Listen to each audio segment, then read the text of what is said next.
ነገረኛ ነገረኛ ነገረኛ በተለይ እህቶች አላህ ካዘነላቸው ውጪ የዚህ በሽታ ተጠቂ ናቸው። ዛሬ ስለ ነገረኝነት ትንሽ እናውራ። ነማም ትርጓሜዋ በሁለት ሰዎች መካከል ለማጣላት ብሎ ወሬ ማመላለስ ማለት ነው። ሃይማኖታዊ ብይኗ፣ ኢስላማዊ ፍርዷ። አሰላሙ አለይኩም ወራህመቱላሂ ወበረካቱ። ውድ ቻናል ቤተሰቦች እንዴት ናችሁ? ሰላም ናችሁ? ከኔ ጋር አልሐምዱሊላህ ወለከል ሐምድ በጣም ሰላም ነኝ።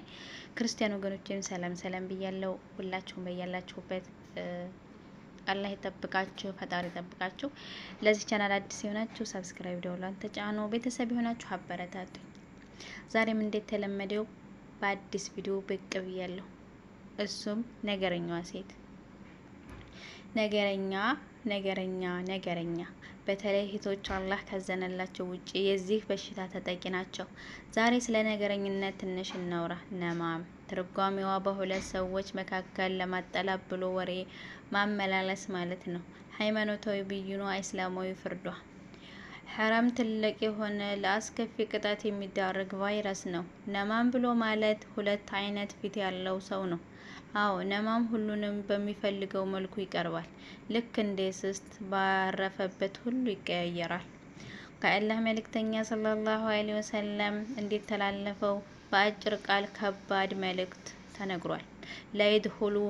ላይድኹሉና ጀነ ነማም የሆነ ሰው ጀነት አይገባም። እንጠንቀቅ። ወሬ ማመላለስ ለቀብር ውስጥ ቅጣት ያደርጋል። የአላህ መልእክተኛ ሰለላሁ ዐለይሂ ወሰለም ያሉ ሰዎች ከሚቀጡባቸው ቀብሮች ከጠቀሷቸው ምክንያቶች አንዱ የመቀጣታቸው ምክንያት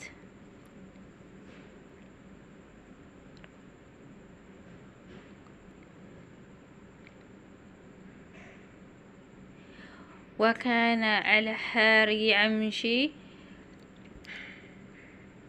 በሊንማይማት አንደኛው ሰዎችን በማጣላት ላይ እንቅስቃሴ ነበር ብለዋል። ስለ ነገረኛ ሰው ከፊል ቀደምቶች ከተናገሩት በትንሹ እንሆ። ፋዳይል ቢን አቢ ኢያሽ ረሂመሁላህ የተባለው እንዲህ ይላል። ከወህብ ኢብን ሙነበህ አብሬ ተቀምጬ ባለሁበት አንድ ሰው መጣና አጋጣሚ ከእከሌ አጠገብ ሳልፍ የሰደበህ ነበር ሲለው በጣም ተቆጣና እንዲያው ሸይጣን ከአንተ ውጭ ሌላ የሚልከው መልእክተኛ አጣና ነው አንተን የላከው አለው።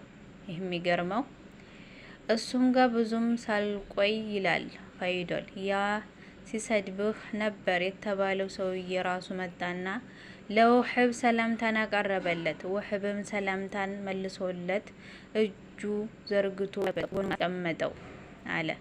ነገረኛ ማለት ከንጹህ አእምሮ የማይጠበቅ መጥፎ ልክፍት ነው። እንጠበቅ። የሆነ ሰው ለአንዱ እንዲህ አለ፣ እከሌ እኮ ሰድቦሃል አለው። እሱም እንዲህ በማለት መለሰ፣ በእርግጥም እሱ ወገቦኛል፣ ግን አላገኘኝም። አንተ ግን ጦርና መጣ ልቤ ውስጥ ሰነቀርከው አለው። ረሱል ሰለላሁ ዐለይሂ ወሰለም እንዲህ ብለዋል፣ ሰዎች ለማጥላት ብሎ ነገር መመላለስ ጀነት አይገባም። ምንጭ ሶሒህ አልቡኻሪ 656። ጀግናዬ ነገረኛ ማለት የሰዎችን ደስታ በማፍረስ መወደድን ፈልጎ ጠላትነትን የሚያተርፍ እርክሰት ነው። አንዱ ሰውዬም እንዲሁ ከደጋጎች ጎን ሆነው ወደ አንዱ መጣና እንዲህ በማለት ነገረው። እከሌ ስለተነፈው ነገር ይናገራል አለው። እሱም እንዲህ በማለት መለሰ፣ እንግዲያውስ እውነትህ ከሆነ አንተ ወሬኛ ነገረኛ ነህ፣ ውሸትህ ከሆነ ደግሞ አንተ ፋሲቅ ነህ ብሎ ዘወር አለ። እኛም ደግሞ በዚህ መልኩ የነገረኛን እግሩን መስበር ባንችል እንኳ ቅስሙን መስበር አለብን እላለሁ።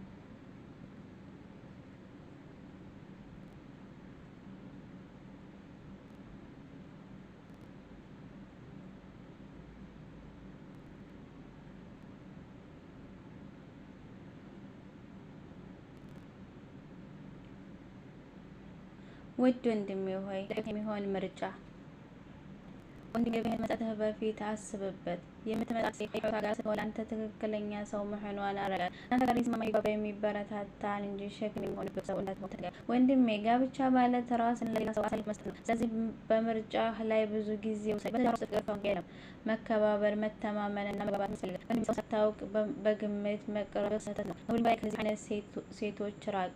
የትዳር ጣዕም መሳመር ለማማረር የምታደርግ ሴት ራቅ። ከንቷ ፈንታ በቁጣ የተሞላ ልቧ በሰላም ፈንታ የተረዘ ከሆነ ራቅ። የችግር ሁሉ ምንጭ እሷ የሆነች ሴት ራቅ።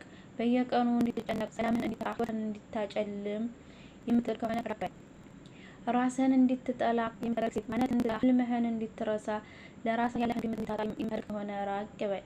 ሁልጊዜ ሰዎችን ለመበቀል ዝግጁ ሁን፣ ለመቀበል ዝግጁ ሁን፣ ግን የሰዎችን ልብ መመርመር እንዳትረሳ።